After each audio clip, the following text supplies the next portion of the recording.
后来乡亲啊，台南亚太棒球训练中心的成棒主球场已经完工。韩国的职业棒球队特别来这做春训。韩国的球员讲，这个球场袂输予韩国甲美国，会当伫遮拍球，真幸福。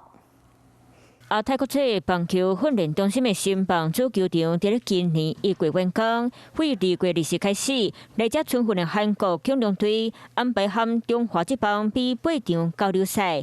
这场球场有25000位座位，是全台湾上大棚的户外棒球基地。那也谢谢客队客人跟我们台湾的6大这个职棒球队来使用这个球场，都有不错的评价。那但是好还有更好。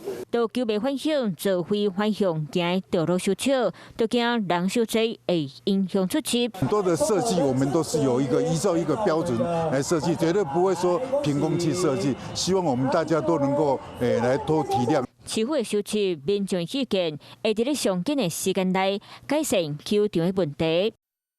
你好，我是宋彦明。想掌握最及时的新闻资讯吗？赶紧订阅、按赞、开启小铃铛，锁定华视新闻 YouTube 频道。